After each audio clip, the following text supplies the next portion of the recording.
Hello विद्यार्थियों and welcome back to your channel. हम लोग आज थोड़ा आगे बढ़ रहे हैं जर्नल एंट्री में, जिसमें हम लोग पढ़ने वाले हैं बेसिक टॉपिक रिटर्न के बारे में, परचेस रिटर्न और सेल रिटर्न के बारे में। क्योंकि यहाँ पे प्रॉब्लम कहाँ पे जाता है, परचेस और सेल की तो एंट्री आ जाती है, पर बहुत सारे लोग यहाँ पे कंफ्यूज होते हैं रिटर्न को लेके, परचेस रिटर्न और सेल रिटर्न। यहाँ पे मैं बात कर रहा हूँ परचेस रिटर्न और सेल रिटर्न के साथ जब डिस्काउंट आती है उसकी बात। बाकी एंट्री तो आसान है। तो आज ना हम लोग थोड़ा आगे बढ़ते हैं और आज हम लोग कवर करते हैं हमारा परचेस रिटर्न और सेल रिटर्न के टॉपिक को। तो चलिए आज का हमारा टॉपिक शुरू करते हैं।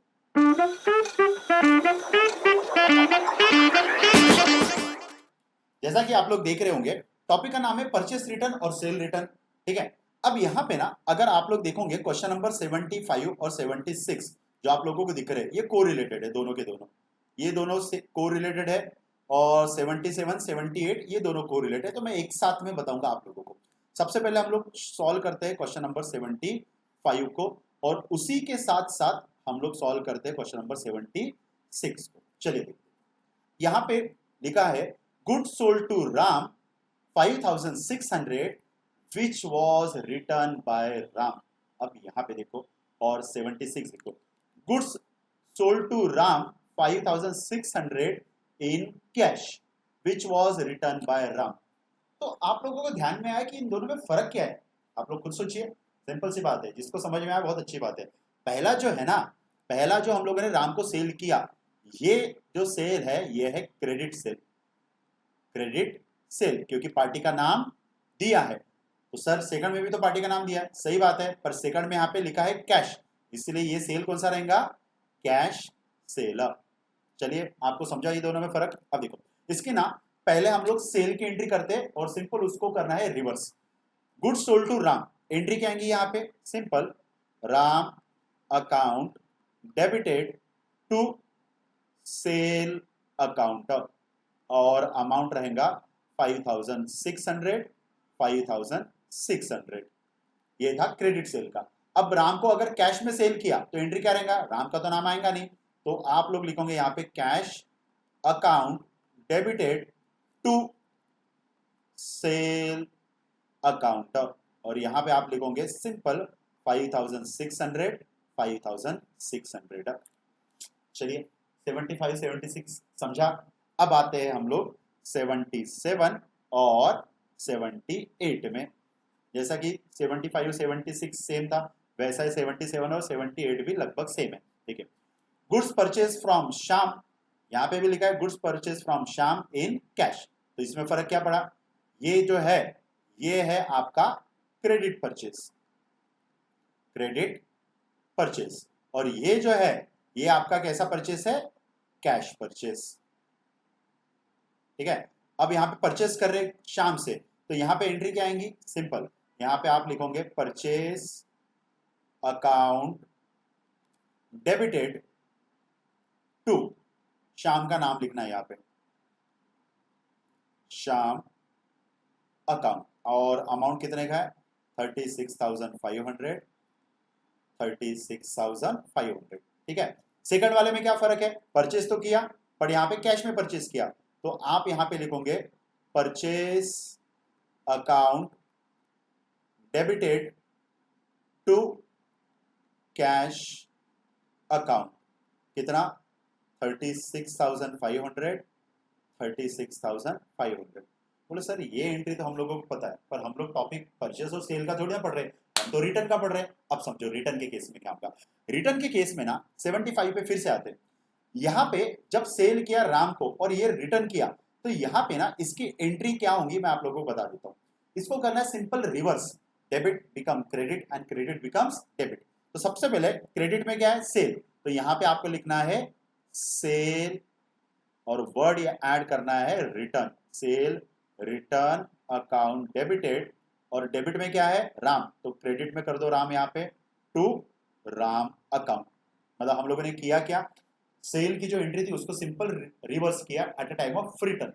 अब सेकंड 76 में, अब कैश सेल अगर रिटर्न किया तो इसकी एंट्री क्या आएंगी? सिंपल वही चीज, sale return account debited to, क्या आएगा यहाँ पे? कैश। अगर आप देखोगे तो दोनों इनवर्स है एग्जैक्टली। ये चीज समझ में आ रही? सर अब 77 में क्या होगा बताइए, फिर से वही चीज, debit become credit and credit becomes debit. तो यहां पे शाम क्रेडिट है तो शाम को डेबिट करते, तो पहला आएगा आपका शाम अकाउंट डेबिट टू, डेबिट में क्या है परचेस, तो यहां पे लिखना है आपको परचेस के साथ परचेस रिटर्न अकाउंट। समझ में आ रही चीज है। और यहां पे क्या आएगा, यहां पे सिंपल वही आएगा, कैश आएगा, यहाँ पे शाम की जगह आप लोगों को लिखना है यहाँ पे सिंपल कैश अकाउंट। तो आप लिखोगे यहाँ पे cash account debited to purchase return account. समझा कि परचेज और सेल रिटर्न के केस में ओरिजिनल जो एंट्री है उसको करना है रिवर्स, इसको आप नोट डाउन कर लो। ठीक है, अब हम लोग थोड़ा आगे बढ़ते हैं, इसका स्क्रीनशॉट ले लो या नोट डाउन कर लो। ठीक है, मैं इसको मिटा रहा हूं। अब देखिए, अब क्वेश्चन नंबर 75, 76, 77 और 78, इसमें हम लोगों ने ना purchase sale, purchase return, cell return सब कुछ देख लिया। अब थोड़ा हम लोग आगे बढ़ते हैं और यहाँ पे हम लोग कवर करते हैं अभी बाकी के क्वेश्चन 79, ठीक है, और 80 को। अब यहाँ पे देखो 79 और 80 में, या 81 और 82, देखिए यहाँ पे क्या है, 79 में यहाँ पे लिखा है ट्रेड डिस्काउंट, ठीक है, और ये पकड़ लो कि 81 में लिखा है यहाँ पे कैश डिस्काउंट। अब इन दोनों को हम लोग साथ में करते हैं, 79 एंड 80।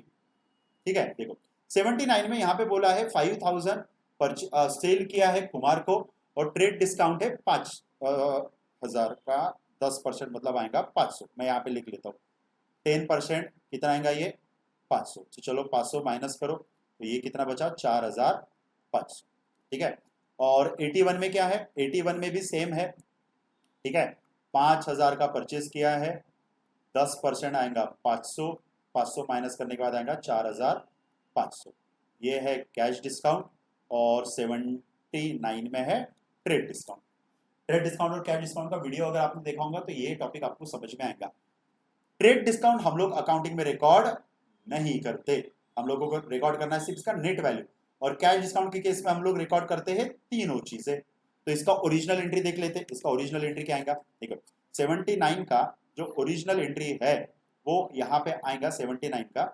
देखिए आप लोग सेल कर रहे हो कुमार को, अब यहाँ पे कुछ भी बोला है क्या, नहीं, मतलब एक क्रेडिट सेल है, तो यहाँ पे आप लोगों को लिखना पड़ेगा Kumar account debited to sale account, और अमाउंट कितना है 4500, 4500।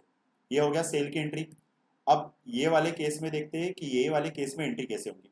ये वाले केस में तीनों रिकॉर्ड करना है। अब हम लोग सेल कर रहे हैं, तो सेल कर रहे हैं तो डिस्काउंट रहेगा अलाउड, तो यहाँ पे आप लोगों को लिखना है सिंपल कुमार अकाउंट डेबिटेड, फिर यहाँ पे लिखना है discount allow account debited to sale account, और अमाउंट कितना रहेगा कुमार का रहेगा 4500, डिस्काउंट है 500, और ये आएगा आपका 5000। ये होगी नॉर्मल सेल की एंट्री। रिटर्न के केस में क्या, सिंपल एंट्री को रिवर्स करना है, जो कि हम लोग यहाँ पे करेंगे। देखिए ये केस में तो सिंपल है, यहाँ पे आप लोगों को लिखना है sale return account debited to Kumar account, Kumar account. ये केस में क्या करना है, सिंपल, अब सेल क्रेडिट है तो इसको डेबिट करेंगे, यहाँ पे लिखेंगे sale return account, sale return account debit to. अब टू में क्या आएगा, यहाँ पे पहले आएगा कुमार अकाउंट, और दूसरा डिस्काउंट अलाउ जो डेबिट किया था इसको कैंसिल करने के लिए हम लोगों को करना पड़ेगा डिस्काउंट अलाउ को यहाँ पे क्रेडिट। ये था आपका क्वेश्चन नंबर 79 और 80। ठीक है, सॉरी 79 और 81, यहाँ पे 81 लिख लेता हूं मैं। ठीक है, अब आप लोगों को ये जो बचे हैं 80 और 82, ये आप लोगों को दे रहा हूं होमवर्क। होमवर्क करने के बाद आप नीचे कमेंट में लिखिए। ठीक है, चलिए आज के लिए इतना ही, नेक्स्ट क्लास में हम लोग कुछ आगे बढ़ेंगे। Thank you very much.